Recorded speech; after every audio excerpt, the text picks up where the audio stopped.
Bonjour Sandrine Rousseau. Bonjour. Merci Sandrine d'avoir accepté notre invitation. Tu es candidate à la primaire écologiste pour porter les couleurs écolo à l'élection présidentielle. Tu es aussi économiste et justement, si on t'a invité aujourd'hui, c'est pas la première fois qu'on t'invite dans la Midinale, mais si on t'a invité aujourd'hui, c'est parce que on s'est dit quand même qu'on allait essayer de gratter sur ton projet politique, ton projet économique, parce que l'économie, ça te connaît, hein, tu es professeur d'économie. Et justement, est-ce que ces questions vont être au cœur de la campagne? On en doute, en tout cas, vu la manière dont elle démarre.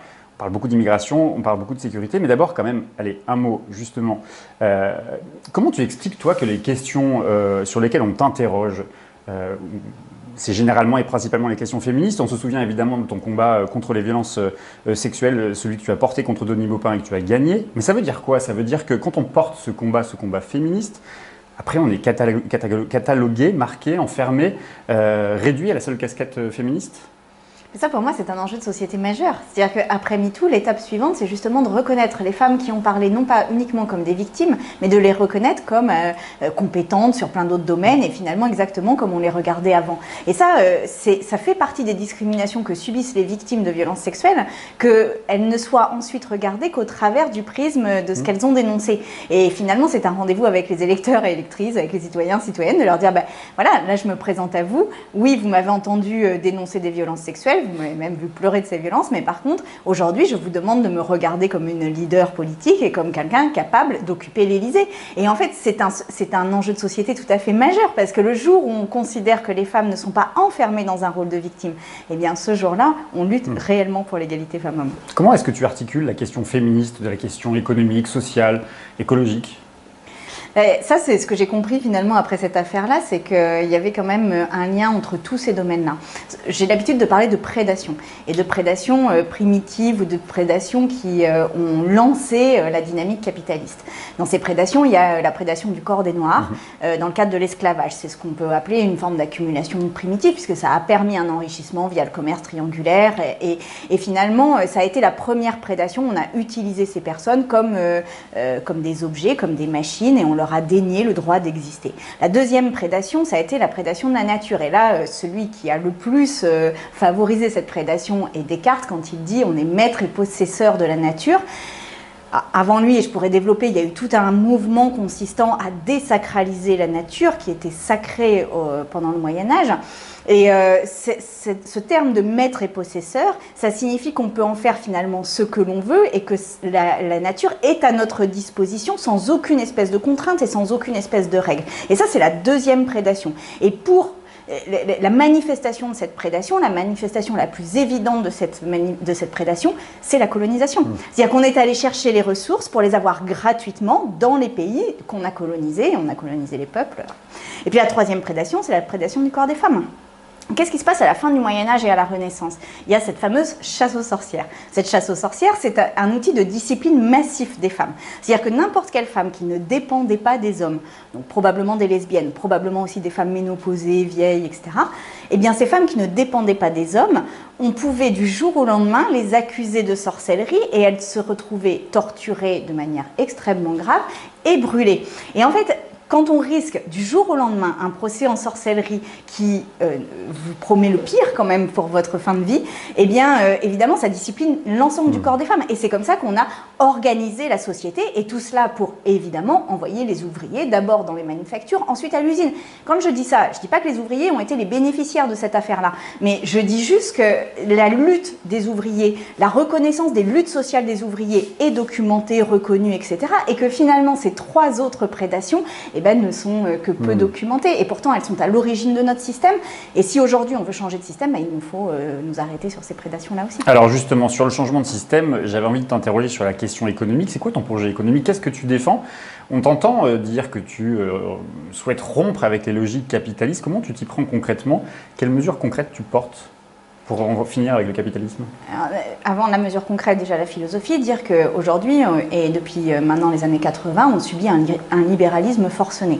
C'est-à-dire qu'en fait, toute politique publique que l'on met en place au niveau de l'État est subordonnée au fait de trouver un point de croissance, de développer l'activité économique.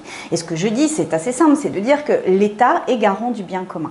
Et qu'à ce titre-là, on doit retrouver l'esprit de l'État social et le transformer en un État social et écologique. C'est d'ailleurs ce que dit Éloi Laurent. Donc pour ça, ça veut dire que l'État doit mettre des règles au fonctionnement économique. Ça veut dire qu'il doit assumer la fiscalité comme étant un outil de solidarité et de contrôle des activités économiques. Ça veut dire que, par exemple, sur le carbone, aujourd'hui, on régule. Le carbone, c'est ce qui nous met le plus en danger. Et pour autant, c'est complètement gratuit. La seule chose qui existe au niveau européen, c'est un marché d'échange de droits à polluer. Mais en fait, on laisse les entreprises s'organiser entre elles. Moi, je dis, ce qu'il faut faire, c'est mettre un prix du carbone à 200, voire 250 euros. Et l'argent que l'on récolte grâce à ça sert à aider les entreprises à se transformer ou à changer notre contrat social. Et donc, mettre l'État en garant du bien commun, c'est aussi mettre l'État comme garant d'une forme de cohésion sociale et de structure sociale qui soit différente de celle que l'on a aujourd'hui. Et finalement, depuis des années, Macron est une sorte d'archétype de cette chose-là, mais ça existait déjà avant. L'État se cantonne à diminuer les dépenses publiques. C'est-à-dire qu'en fait, il nous faut diminuer les dépenses publiques et encourager la compétitivité. Mais les dépenses publiques, c'est avant tout un socle social et sociétal. Et c'est pour ça que ce que je prône, c'est plus de fonctionnaires, mais aussi plus de dépenses publiques. Et tout cela a une dimension écologique. C'est-à-dire que si vous augmentez, par exemple, le revenu d'existence, enfin, si vous créez un revenu d'existence à 850 euros, non seulement vous augmentez le niveau de vie des plus faibles, mais en plus, pour financer ça, vous êtes obligé de fiscaliser les revenus les plus forts. Et finalement, ça réduit l'échelle d'inégalité en France. Et on sait que ce sont les plus riches qui polluent le plus. Donc tout cela est cohérent avec une transformation écologique et une transformation sociale. Et puis après, moi, il y a des mesures que je porte qui, je pense, être la seule à porter dans le débat, qui sont par exemple la réduction du temps de travail. Alors, on va revenir justement sur la question du travail, mais encore un mot sur les questions économiques, parce que tu défends une société de la sobriété, tu viens de parler d'une taxe sur le carbone, je ne sais pas si tu l'appelles taxe sur le carbone, mais comment on met tout ça bout à bout? Est-ce que, je sais que tu n'as pas aimé le mot d'écologie punitive, mais quand même, on entend qu'il faut manger moins, il faut limiter les déplacements en avion. On a même entendu sans doute une camarade écologiste à toi dire qu'il fallait changer nos rêves. C'est Léonore Mauconduit, la maire de Poitiers, contrôler et limiter le chauffage individuel, réduire la pollution visuelle comme la publicité. Ça passe par ça, concrètement. C'est des mesures concrètes, c'est ça qu'il faut faire pour changer la donne Oui, ça passe par ça, mais ça passe aussi par investir dans l'éducation, investir dans la culture, investir dans tout ce qui est biens et services, tout ce qui est care, tout ce qui est tourisme aussi, mais tourisme local, enfin toute activité qui émet beaucoup moins de carbone qu'une accumulation de biens matériels qu'en plus dont on surcharge nos placards et qu'on jette la plupart du temps et qui ont une obsolescence. Donc si le jour où vous allez voir une pièce de théâtre par exemple, ou le jour où vous participez à un événement sportif, ou le jour où vous reprenez des études, finalement, non seulement vous vous enrichissez vous-même, ça participe de l'émancipation des personnes, mais en plus, vous n'émettez quasiment pas de carbone. Donc en fait, c'est ça la société écologique, c'est de se dire quels sont les biens que l'on doit, ou les services que l'on doit absolument développer. Et là, je viens d'en citer, mais on pourrait citer la petite enfance, on pourrait en citer plein d'autres. Et ces services-là sont intensifs en emploi.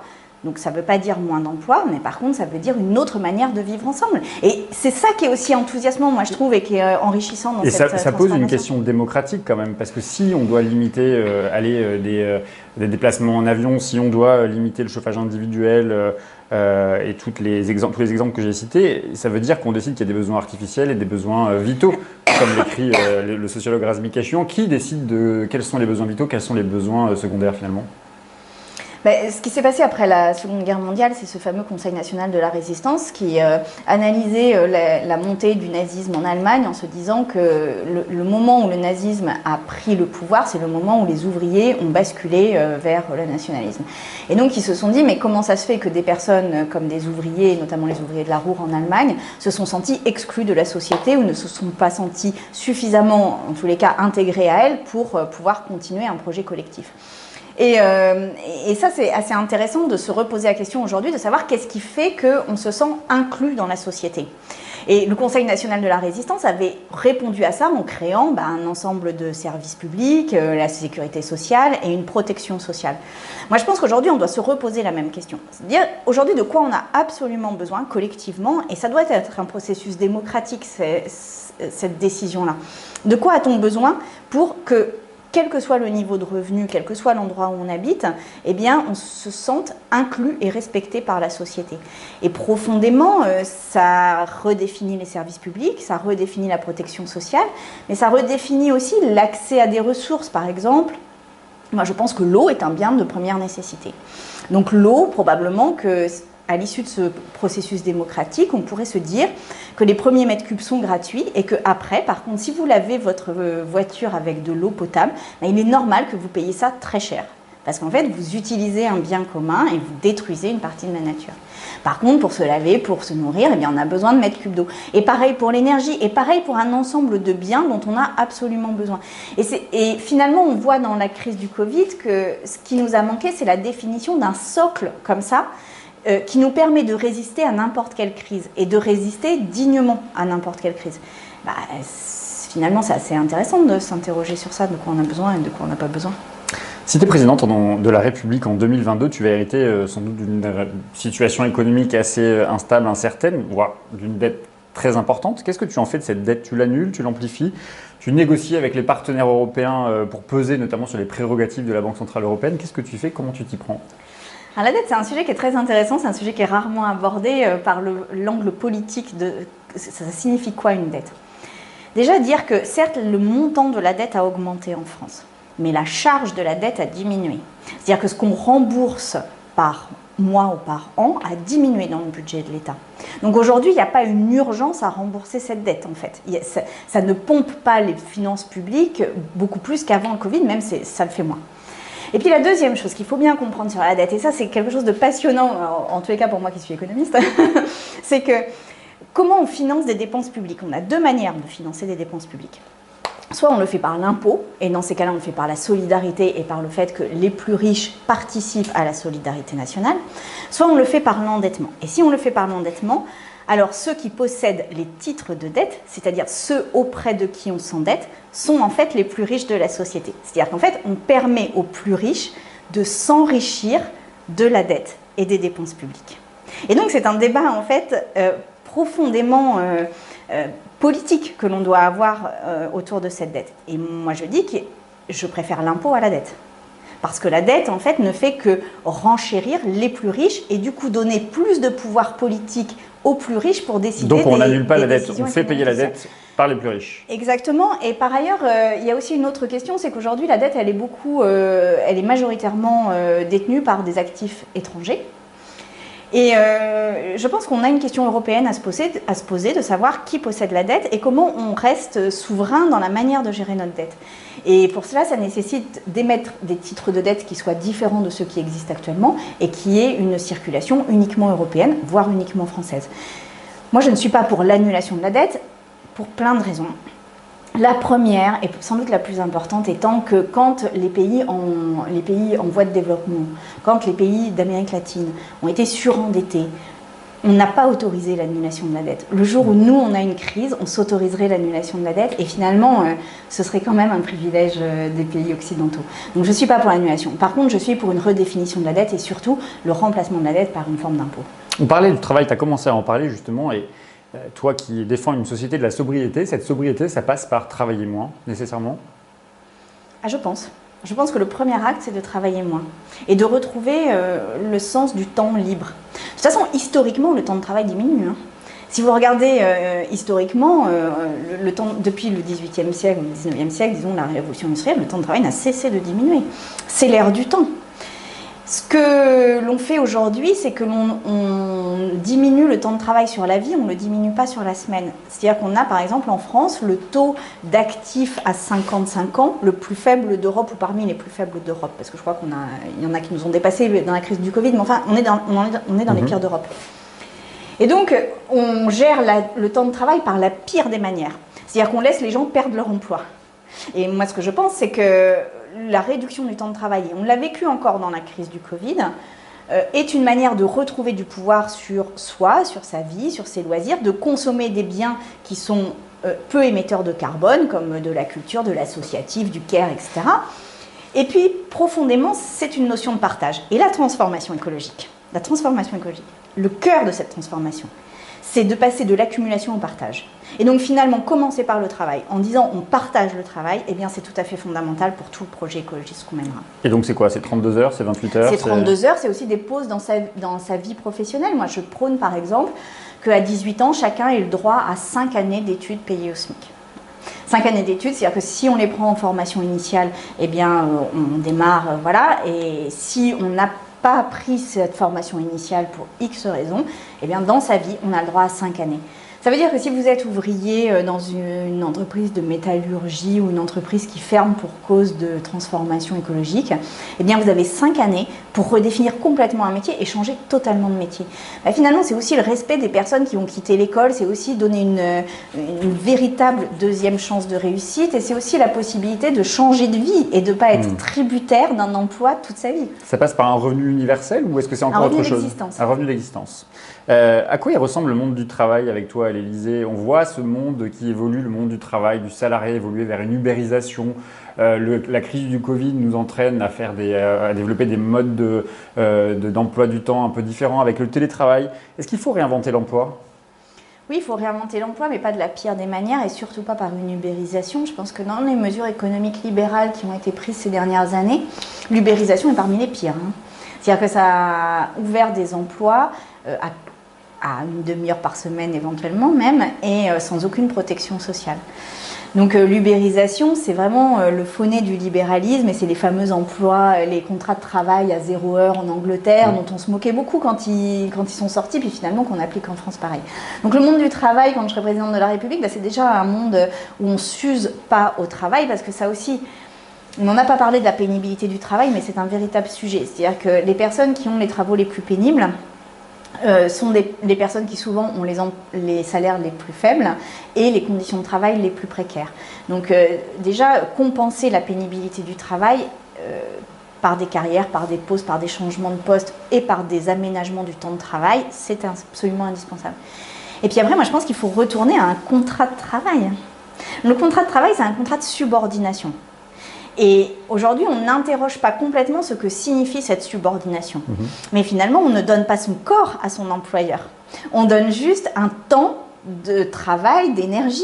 Et donc, il nous faut redéfinir les conditions de cette subordination pour que chacun et chacune soit respecté dans son travail. Ça passe par quoi? Par plus de droits, plus de participation aux décisions de l'entreprise? Ça passe par une démocratie d'entreprise, même si la démocratie d'entreprise, il faut se méfier parce qu'il y a quand même un rapport de subordination. Donc la démocratie, c'est pas complètement de bon terme. Mais en tous les cas, une participation des salariés beaucoup plus forte aux décisions de l'entreprise, une capacité des salariés à reprendre leur entreprise aussi. Et puis, ça passe évidemment par un aménagement et un encadrement du contrat de travail qui ne permettent pas des horaires complètement éclatés sur la journée, qui ne permettent pas d'avoir des travaux pénibles longtemps ou sur des horaires trop décalés. Enfin voilà, qu'on retravaille la pénibilité, quoi.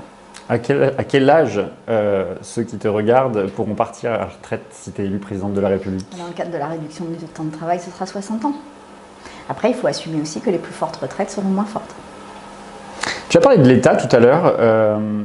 C'est vrai qu'on accuse souvent Europe Écologie Les Verts, au contraire de ses opposants politiques, de ne pas avoir de discours très construit sur la France en tant qu'État-nation. C'est une notion qui t'est familière. De quelle France tu rêves, toi, Sandrine? Je rêve d'une France qui retrouve un peu les valeurs sur lesquelles, du moins, l'histoire de France s'est fondée, parce que je pense que entre la réalité et l'histoire qu'on se raconte, il y a quand même un petit décalage. Mais en tous les cas, l'histoire que l'on se raconte, c'est une histoire de droits humains, c'est une histoire d'ouverture, c'est une histoire d'ouvrir des chemins pour d'autres pays. Et je crois que le moment est à cela, c'est-à-dire que la France soit un pays qui éclaire les transformations écologiques, les transformations sociales, qui invente un nouveau contrat social. Et puis qui réhabilite aussi une forme d'égalité qu'on a, à mon sens, perdu de vue, alors même qu'on est le pays qui l'avons le plus théorisé. Et cette égalité, elle passe par l'inclusion de chacun et chacune dans la société et pas par la stigmatisation d'une partie de cette société. Ça passe aussi par affirmer et reconnaître le fait qu'il y ait par exemple un racisme systémique en France. Ça passe par affirmer et reconnaître qu'il nous faut par exemple aussi des statistiques ethniques pour comprendre quelles sont l'ampleur des discriminations et lutter contre. Voilà. Pour moi, le pays des lumières renouvelables, j'ai envie de dire, ou le pays des lumières écologiques, c'est un pays qui s'interroge et qui réaffirme l'égalité, mais qui la réaffirme à l'aune de notre société d'aujourd'hui. Tu es à l'aise avec cette petite musique qui commence à exister de plus en plus à gauche, qui consiste à repenser, ou en tout cas à renouer avec l'idée même de souveraineté. On parle beaucoup de souveraineté, souveraineté nationale, de souveraineté économique, le protectionnisme, les relocalisations, l'idée de frontières qui refait surface aussi à gauche. Tu es à l'aise avec cette idée de souveraineté, toi? Moi, je pense qu'on confond autonomie et souveraineté, que ce n'est pas la même chose. L'autonomie, oui, on doit développer des autonomies de territoire, on doit relocaliser les activités, on doit avoir aussi une autonomie européenne, et moi je suis pour qu'il y ait une protection aux frontières de l'Europe, par exemple, protection économique. Mais je pense que la souveraineté, c'est autre chose. La souveraineté, c'est mettre la nation au-dessus du politique. Et c'est mettre la nation comme une entité qui s'impose aux décisions politiques et démocratiques. Ça, moi, par exemple, je suis contre. C'est-à-dire, je pense qu'on doit s'interroger sur l'autonomie, on doit s'interroger sur ce qui fonde nos valeurs et notre vivre ensemble. Mais par contre, les notions de nation, de drapeau sont des notions qui, à mon sens, sont toujours un peu dangereuses à manier parce qu'elles créent une identité factice, une identité uniquement de conquête, j'ai envie de dire, ou d'opposition aux autres, alors que le vivre ensemble est au contraire une identité de solidarité et de projet de vie, quoi. Je parlais de frontières, on est dans un contexte où évidemment la question des migrations est de plus en plus importante, on le voit avec l'Afghanistan, mais je parle aussi évidemment de toutes les migrations qui ont lieu à cause du réchauffement climatique. Toi, tu es plutôt pour la liberté d'installation, liberté de circulation des êtres humains sur l'ensemble du globe? Oui, pour la liberté de circulation. Après, c'est les conditions d'accueil qu'il nous faut interroger, parce qu'on peut affirmer la liberté de circulation, et puis tant qu'on ne revoit pas les conditions d'installation, on se fait plaisir, en vrai. Donc moins toi, présidente, tu crées les conditions d'un accueil digne? Je crée les conditions d'un accueil digne, et puis après, je crée aussi les conditions de soutien des pays qui sont le plus en première ligne du réchauffement climatique. Je rappelle que je crois que le chiffre, c'est 70% de la population mondiale qui habite le long des côtes. Le jour où les côtes se déchaînent parce que la mer monte, parce que les tempêtes augmentent, etc., ça veut dire qu'il y a potentiellement des déplacements de 70% de la population mondiale. Donc, lutter contre le réchauffement climatique, c'est profondément lutter contre les déplacements subis des populations. Après, pour les populations qui sont volontaires pour venir, évidemment, il y a toujours un accueil à travailler et une manière de les accueillir. Mais il va nous falloir accepter l'idée que ce réchauffement climatique qu'on ne peut plus éviter aujourd'hui, qu'on peut limiter mais ne plus éviter, va générer des mouvements de population et qu'il nous faut accompagner ces mouvements de population. Si tu es désignée par la primaire écologiste, c'est quoi ta première décision? En tant que présidente de la République? Non, en tant que désignée par les écologistes. Oui, il y a une petite étape entre la primaire et l'Élysée. C'est de tendre la main à mes adversaires actuellement, en leur disant... tes adversaires de la primaire ou tes adversaires plus globalement de la gauche et des écologistes? D'abord mes adversaires de la primaire et moi je crois qu'il y a... Mais il y a un engagement, j'imagine, il y aura un engagement de chacun à soutenir le candidat désigné à la fin? J'aimerais bien qu'il existe cet engagement. Oui. Ça n'existe pas? Alors si, on a signé chacun vit sa vie après les primaires. On a signé un papier, mais on connaît aussi les primaires. On sait ce que ça fait les primaires. Donc voilà, tendre la main, leur dire qu'ils auront toute leur place dans le processus et puis moi après...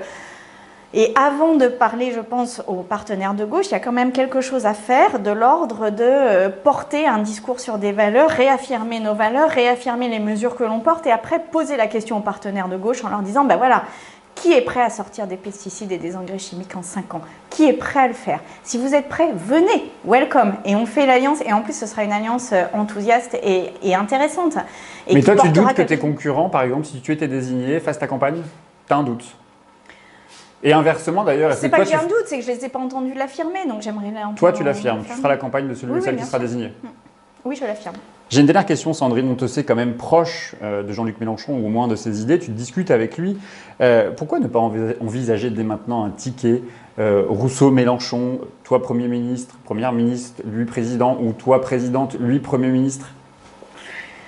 Eh bien parce que c'est trop tôt pour le faire et qu'on verra après dans l'avancée de la présidentielle. Mais je rappelle qu'aujourd'hui, et ça c'est quand même, parce que je sais qu'il y a une très forte demande de ça.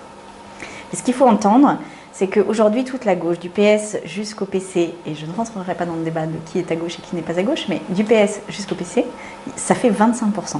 Ça veut dire que l'on doit doubler.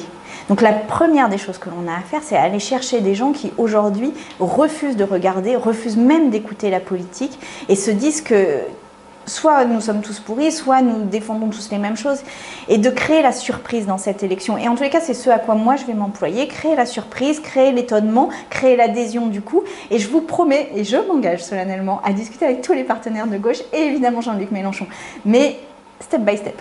Et toi, présidente de la République, tu seras la première femme présidente de la République, mais tu seras aussi la dernière présidente de la République. De la 5e République. De la 5e République. Ouais. Il n'y aura plus de président de la République après. Si, il y aura une présidence. Enfin, après, il faut un processus démocratique, de toute façon, pour désigner la nouvelle constitution. Mais oui, il y aura un président, mais un président ou une présidente qui sera garante de la constitution et qui aura un rôle de représentation, pas un président du 20h napoléonien comme on l'a actuellement, quoi. Merci beaucoup, Sandrine.